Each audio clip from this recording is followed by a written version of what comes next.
All right, my intention today is to actually bring you guys to a point where you feel comfortable looking at wells.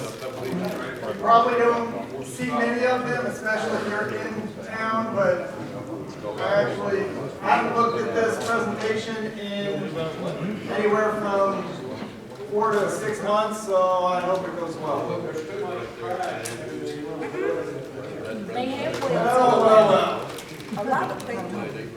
When I think of a well, the first well that I thought of when someone says, yeah, you got a well, it's the one on the left side. That's like the historic Isaac's well. That is a bored well. The one on the right is a drilled well. That's what the well head looks like. It's a 6-inch drilled well. The bored wells usually go down anywhere from maybe as shallow as 20 feet down to 35 to 37. The pump is usually above ground in a house off to the side.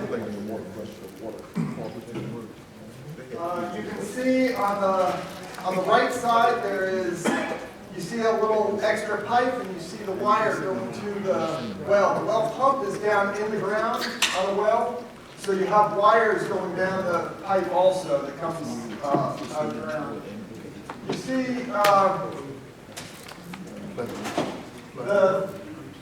the red pump on the left side. One on the left side is actually a pitcher pump, and it works on the same principle, but it's a hand pump, very shallow water. The spigot on the right is you just lift it up, and it's under pressure. It's not a pump. You'll see these on some residential areas. Some people that have gardens, they want to have an extra access, and they'll pipe one of these out there. You just lift that up, and it turns on the water, so the water comes out. Do you have a question?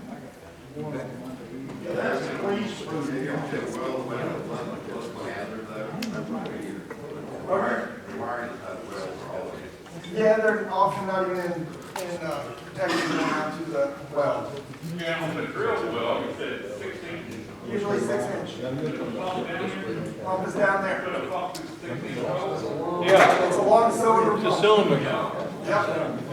We're going to see that and see how they're designed and show how they work, so you'll say, oh, that makes sense. Yes. All right. The pump on the left is a hand pump. It's a deep water well pump. Usually it's 1 atmosphere. You can go down. That's 32 feet usually for a hand pump, but a deep water well pump you can go down 200 feet. And then on the left, that's actually what the hand pump would look like. That's on the right. On the right, that's what the pump looks like. It has the shaft, the 6-inch shaft, and then a tube that goes down where the water gets pushed out. So sometimes they have the pump right down in the water in the bottom. Sometimes they have it halfway up so the tube comes off the bottom of the pump. And when the pump goes on, it actually pulls and then pushes it out to the house. What are the horizontal pipes? What is that? The horizontal Is that just words? Yeah, it's not a great. Oh, I can't see it. For this big, it's not. But it's the type. You have the cylindrical pump is right here, and then you have the shaft. You have an encasement around the top of the well. You're supposed to be 3-foot diameter of concrete to protect the top of the well, but I never see that. Really? Okay. All right. When you have a well drilled, you have to have access to a big truck. So this is a big hint on how to find your well. They say they have a well, you want to look at it. There's not really much to look at, but we'll talk about that too.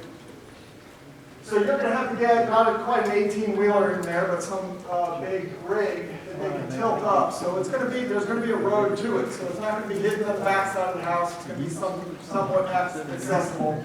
You're going to have a well, and that's going to, the derrick type is going to drill down, and they'll usually go 150 feet at least. Mine's 250. I've got a friend that has one 950.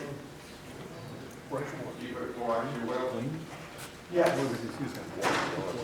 we can talk about that too. That's the top of the well and what it looks like. That's your 6-inch pipe, and you can see the wire going off to just to the right of it. And that other is just a stub. So you could actually attach a hose bib to it. See, to the right, there's a little cover. You have to actually protect your well, so it often looks like this. If you're looking for a well and you can't find it, look for a rock. They put a decorative thing on there because if you're going to drive around that, you can say, I'm not going to hit the rock, so I'll stay away from the rock. They don't want you to they're just doing it to protect the top of the well. There's your old-fashioned well. That's what I did to my cover, and I did that so it's just off our driveway, and it's just it looks like a really convenient parking area because the big truck got in there and it was all cleared away. So I just wanted to make sure if anybody gets close to it, they don't get that close, and they don't want to. That's not mine, but mine looks very similar to that. I've seen them like this, and I was wondering, what is this gazebo doing out in the front of the house? And this was an old house out in the country, and so I got a little closer look, and I saw this was not a drilled well, but this is a bored well.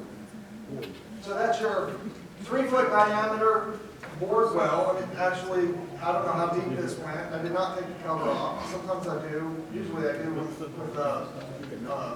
someone to help me move it.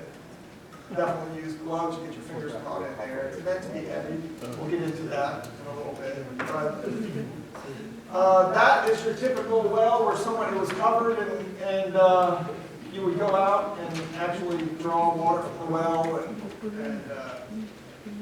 there was actually no gate to get into that area. I just looked over.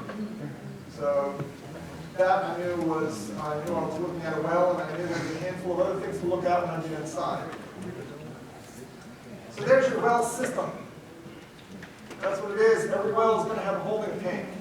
Well, it should have a holding tank. I've done a couple hundred wells, and I've only found one that didn't have a holding tank. It burns out the pump if you don't have a holding tank. So you've got, on the right, that's where the water is accessing the house. It'll have a little gauge. It'll have a gauge, let's see, that's hose bib. Hose bib right up there. There's your holding tank. You have a pressure switch before it goes into the pump, and then it'll have a control box. Sometimes it's not necessary, but that's your GFI. That's your GFI protection and surge protections. The red box is your casement around the top of the well, and then you have the main Schedule 80 pipe going down. Should be a 1-inch pipe. You can use 3/4. It just strains everything. I've asked county inspectors, and I've looked in the code book, and there's no codes for wells. It's just what they've handed down from the plumber out in the country. So, well, that's just Schedule 80. It just says that's what's recommended. There's a recommended. There's a rules of thumb. So you have a submersible pump that actually goes down in the water, along with the power source to the pump. It goes down, often submerged. The wire is submerged also. It's taped up there right after your pump, between the pump and the pipe, is the check valve. What's the difference between a submersible pump and a foot valve? And a what? A foot valve. Foot valve is a check valve. Foot valves for pumps that are not submerged, they're above ground. Okay, you got me. I mean, the foot valve goes on the bottom of the pipe, and goes down into the water. Okay. Water. So if the pipe is past if it's past, yeah, I have a problem with my well, and I learned a lot during that period. So, yeah, that could be after when the pipe goes down. Yeah, it goes down into the water, and then the pump is sitting up next to the tank. Oh, if the pump is up there on above ground pump. Yep. Foot valve is all the way down into the water. All right. So that's your basic setup. We're going to look at it again and again a few different ways, but go ahead, Chris. All right, so if the well is away from the holding tank. You don't, I mean, it could be out in the yard. Oh, yeah, it could be anywhere. We'll get into that. And, We're gonna cover that. And this may be dumb, but if you wouldn't be having a thermal expansion device on your system, would you? There's a bunch of questions that are gonna be answered as we go through. No. Why Why would you need it? You wouldn't have a There's your bathroom. system. And I got a picture of this one because it happened to be, everything was compact, all within one shot. So, here's your holding tank, this happens to be a crawl space. There's your pressure regulating valve, there's your gauge, pressure gauge. That's actually a hose bib, you can see it, it's just blown up so big. And then you have a 1-inch pipe coming into the holding tank. That is a 1-inch pipe going out to the well outside. Here's your gray wire for your outside skid hole wire. And that's going out to the well also. They usually go out the same hole. But you have a cutoff valve here. You're going to understand wells. You're going to understand wells like you never understood it before. So there's your cutoff. You have 1-inch line going to the well. You want 1 inch coming into the holding tank before you actually send it to the house, because that will fill up your tank. Your tank is going to, the bigger the tank, the better, because it will cycle on and off your pump less if you have a bigger tank. So your pump lasts longer. It looks like an inch and a quarter. It might be at least an inch is what they're looking for. So what happens, when I first saw a well and I saw the holding tank, I said, okay, the water comes into the house, goes into the holding tank, and it goes into the rest of the house. Or it goes into the holding tank outside in a little shed, but that's beside the point. But I was thinking, well, okay, the water comes in here, where does it go out? It doesn't go out here. It just goes into the holding tank. Okay? And it comes out the same pipe into the rest of the house. So what you're doing is pressurizing all your pipes at the same time. It's a big thermal expansion tank. Huge thermal expansion tank. You pump the water out of the well.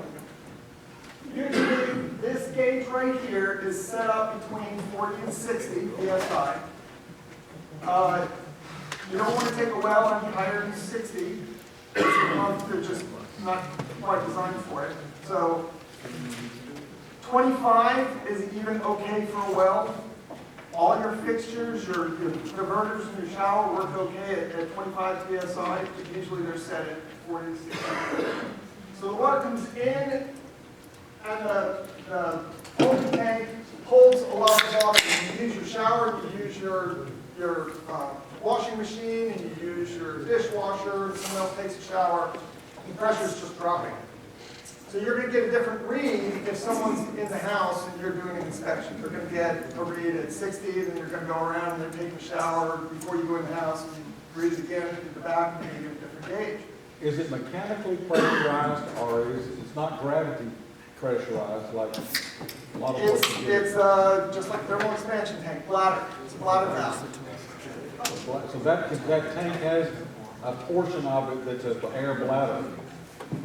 So it's like a pellet gun. You keep putting the pressure on it, and then you can Yeah. water out. Here's a really good way to look at it. Who's got an air gun? Pressure, air compressor. Everybody uses an air compressor. You know, More you pump it, you turn it on and you're using your gun, you're using the air in your tank, and all of a sudden it kicks on. It's dropped the pressure in the tank to a certain, it kicks on, and it reaches a certain pressure. Whether you're using the gun or not, it just fills up until it reaches that pressure and it quits. That's what the well does. So the well is filling that pressure up to 60. It reaches 60 whether you're using the water or not, and it quits. And then the water pressure goes down, and when it gets down below 40, it kicks on again. And it just keeps going up and down. Yeah. Those tanks have a trigger valve on top for you to Yeah. inject the air. We'll get to that. Increase the pressure. then we'll let it- So what happens is it comes in here and it goes out here. If you're filling a pool, you can fill a pool with well. We had umpteen gallons in it on our well. So they said, yeah, go ahead, you fill a pool. You fill a pool every day if you want. So you got to pay for it in power. You don't pay for your water. You just pay for your power to pump it out. said if you do fill a pool, fill it with all your hose bibs all at the same time. Because your pump will kick on, it won't reach the 60 psi, it will just keep filling the pool. And the pump will stay on. It won't cycle and it won't burn out the pump. The pump will just stay on. Make sense? Good with me? Is it true you're shutting the copper main line going to the pump? Yeah. Well, the only reason, you say, well, it's a house out in the country, they're cheap, they can't afford copper, and that isn't the case. I've seen big houses out in the country, $1 million houses out in the country, and they still have PVC, CPVC, just because of the minerals in well water will break down the copper. That's why they use the PVC. All right, many different ways to turn off your water.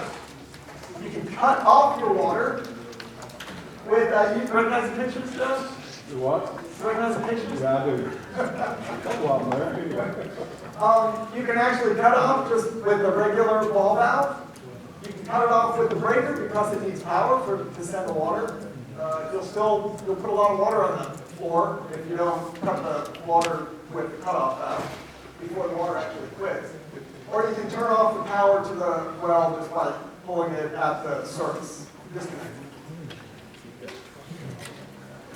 So if you hit the power, that's a way to clean your well fully tank. But if you turn your power off, then you're going to get umpteen gallons of water till your pressure gets down to 40, and then there won't be any pressure in your system anymore. It'll just run on down to 0 after that. So you'll get, depending on the size of your pressure tank, you can get 15 gallons of water all over your floor if you have an emergency problem. So there's often valves set up. The pressure tank. Just like a thermal expansion tank, you can hit on the top, hit on the bottom, and you know if it's actually full. If there's a problem with the bladder, it should sound different at the top and the bottom because it is a bladder of air. Sizing, we talked about that, the bigger the better. The bladder has a bladder in there, and the pressure is set before you actually hook your pipes to it. The pressure is set at probably, I think it was 62, just over your top. It's 40, just above your bottom. Anybody know wells? You know what it's at? Preset at? Okay. So on the top of this tank is a little valve where you can check the pressure if you want. I never take mine off, but you take that little cap off, and it looks just like your car tire, so it's the same idea. Fill it up, fill the pressure up the same way. So this actually happens to be mine. The pipe on the right, coming from the top, that is that's your incoming line. You can tell it's a little bit bigger. It's your 1-inch line coming from the well itself. It goes into the tank. It shows the pressure there. It comes out the same place. It goes out on a 3/4-inch line to the bathrooms and kitchen. So it's just creating pressure. Whatever pressure you have on one side of the house is the pressure you have on the other side of the house. Yeah. How does it come out of the same place as one pipe going in? Well, It comes in, you put the well pump kicks on. It pushes the water out of the well, out of the ground, comes through towards the house, comes in this pipe, goes in here. Okay? It's a bladder, it's pushing back. It's just trying to push back. So it just goes out there. If you have two, it just pushes it back. Just creates a pressure. If you have two garden hoses on at the same time, and your well kicks on, water comes in through here, it just scoots right by. Then you go into the tank. It doesn't need to, where the tank is pushing it back out. Make sense? got it. Hope everybody's with me. But the pressure's going back to the well pump as well. Yes, that's why you have a check valve. So as soon as the valve quits pushing, the valve closes, and then you keep the pressure off your mechanics. So this right here, there's some, if you have a well, you're going to have some special requirements on a well compared to city water. At the top left is just a reminder, you have a well and a septic. Usually you've got a well because you're out, you're gonna have a septic tank. They've got to be 100 feet away from each other. Yeah, so that's a good clue. If you have a driveway towards the front and you're looking for the well, you're gonna look for an easy access with the truck to the well, digging equipment and to access it for maintenance. Usually on the other side of the house is where your field is gonna be, your grain field. We talked about copper. It's going to be some kind of plastic, polyethylene, whatever you want to use, anything with copper. And then I couldn't find a good picture for cross-contamination. If you have a well, you're not supposed to have municipal.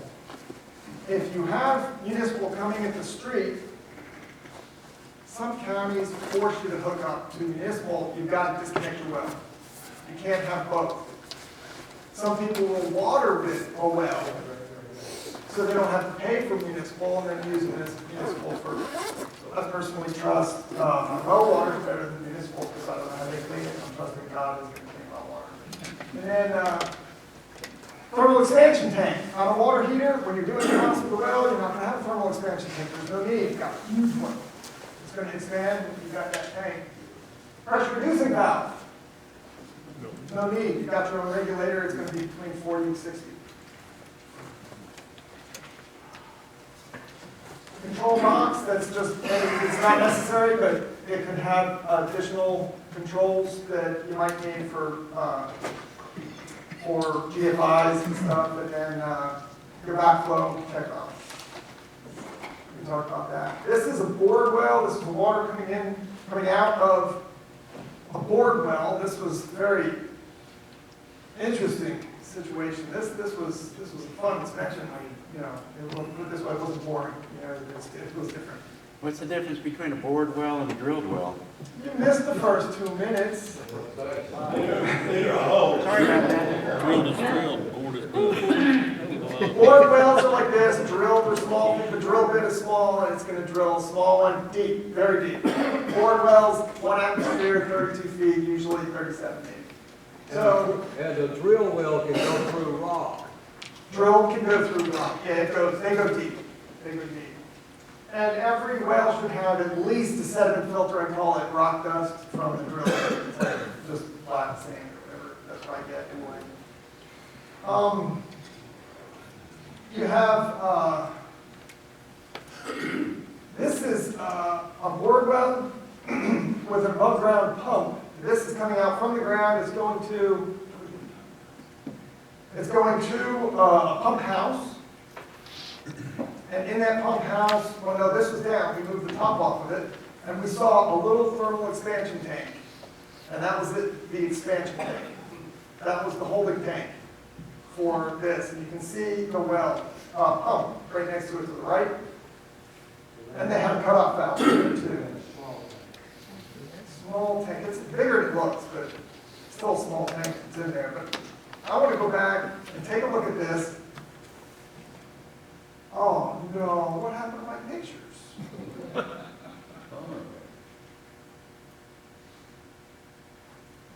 Oh, well. All right. There's a bunch of pictures. You can see them all laid up behind it. It's not working. All right.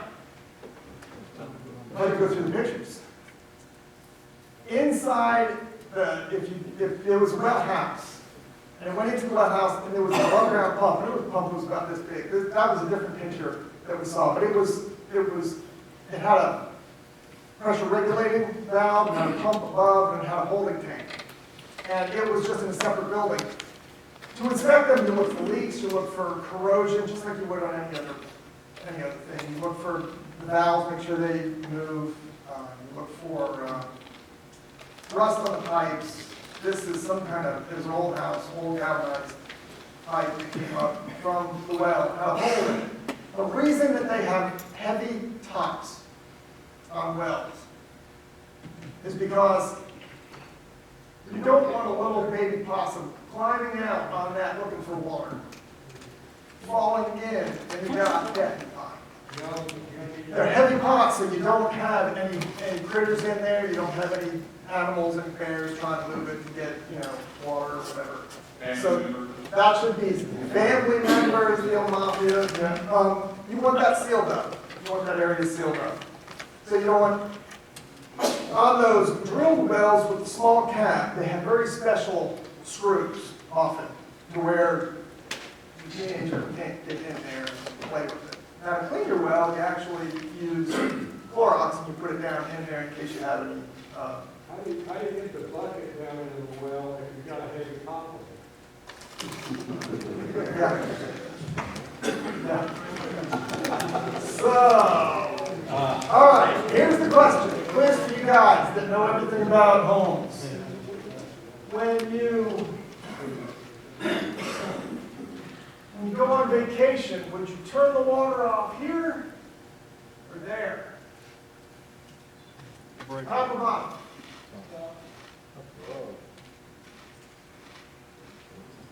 Leave it on.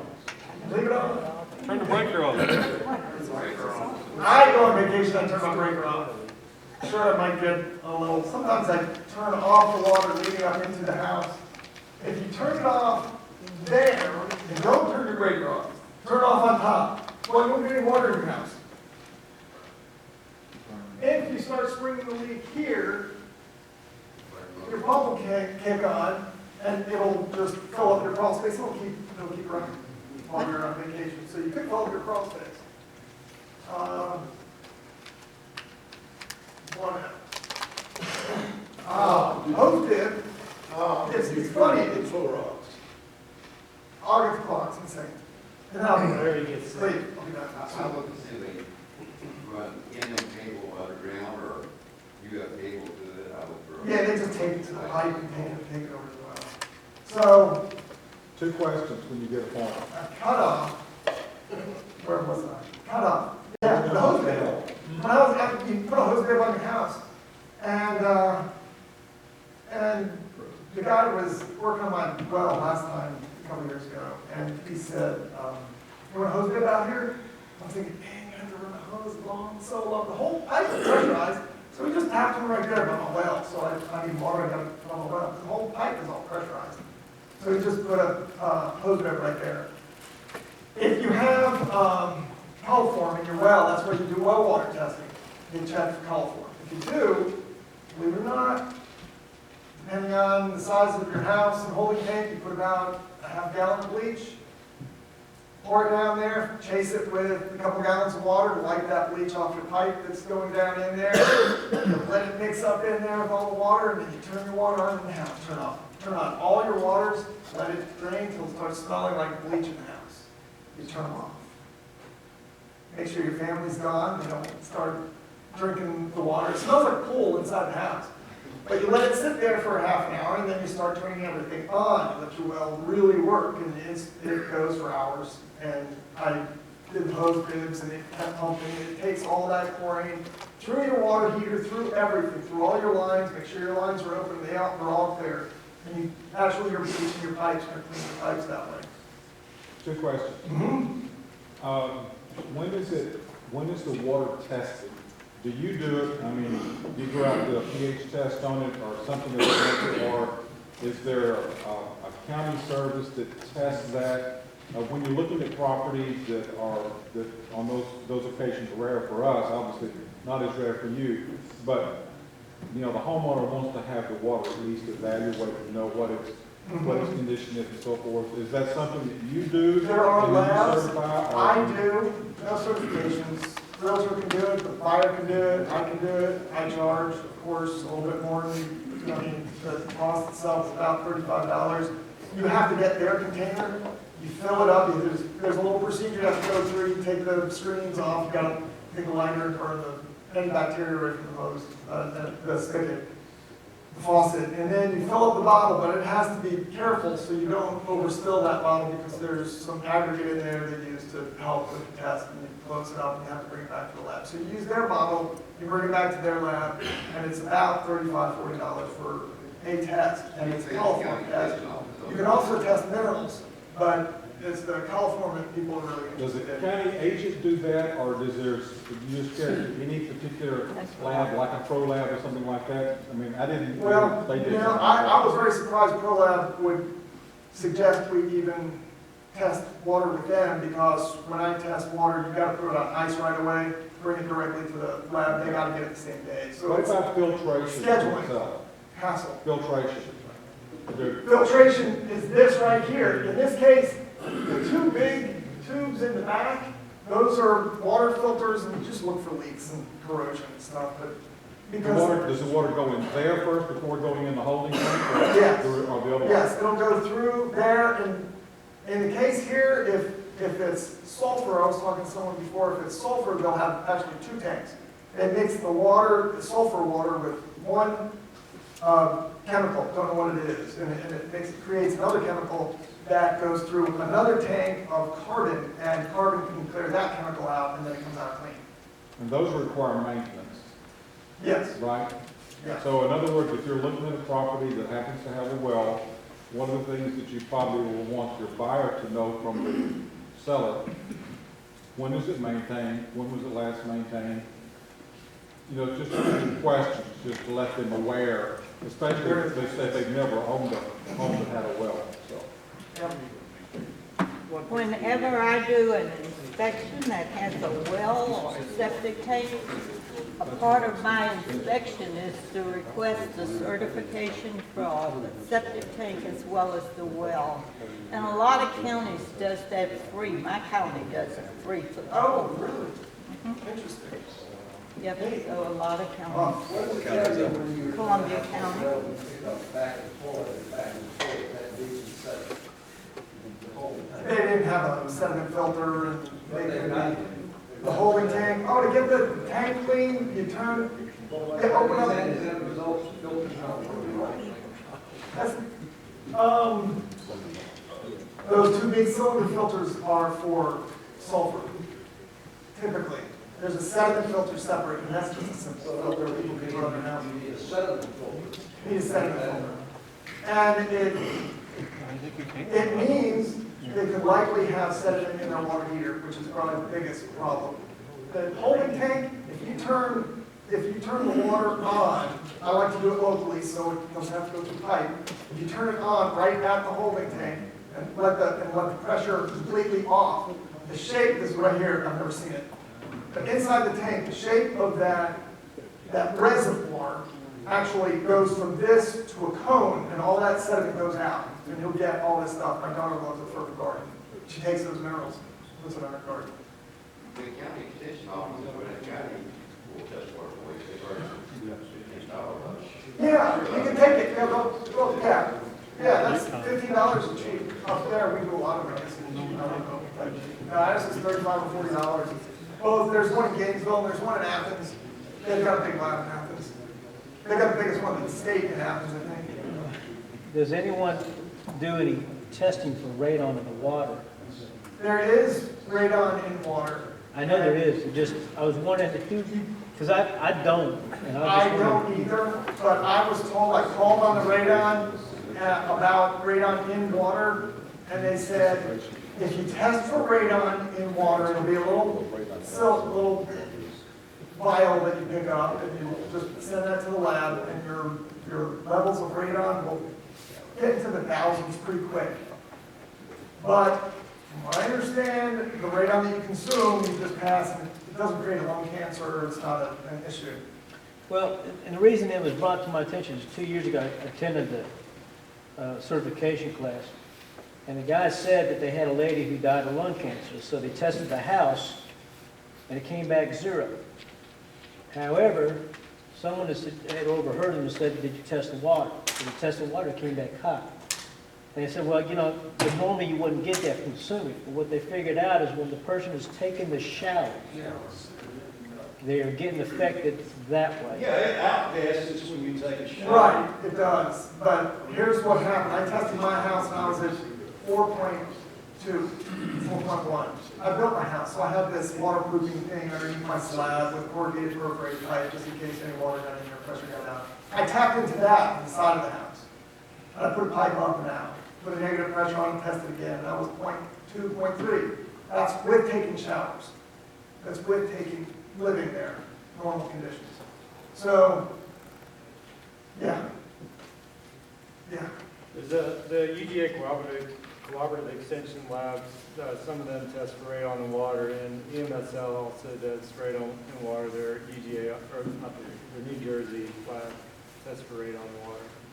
Scott, I think if you get an HA loan or DA loan, you Scott, do y'all do it? the water test for radon. Just water? Yes. And Kate, you already know somebody. It has to be both. She went through it, she knows. Okay. Scott? It's real easy to get test kits, test for water, just, read the directions on it. Oh, yeah. You've got a time period to set it off. But It is a nuisance in delivery. it is important, though. You can go to the new extension with UGA, and they're doing a new mapping project with radon in water. So if more information, contact them, either that or ours, because they're starting a map that shows where they've had high water radon results. And they said that, if you are in that area, there's a great chance that you might, also live well. All right. Everything above the fall line is Georgia. It's an extensive project. Not too many neighbors in Georgia that do it, maybe only 2 or 3. But it's an irrigation system, has to be part of your pump, and it's going to be big. If you've never seen one, it looks, like an impressive filtration system that bubbles the water, removes the radon. There's some of the water filtration companies will handle radon in water, and they use the activated charcoal filters. They'll remove up to 95% of the radon. The aeration systems will remove 99% of the stage, all of it. So filtration will work. They're about $5,000. It's got the activated charcoal. Versus the GAC systems are about $2,500. The aeration systems, those you have to monitor your water quality a little better, because when you're pumping air through your drinking water, and make sure it's clean afterwards. You get more benefit instead of removal. Yeah. All right. Get radioactive. Did that help anybody with wells? Sure.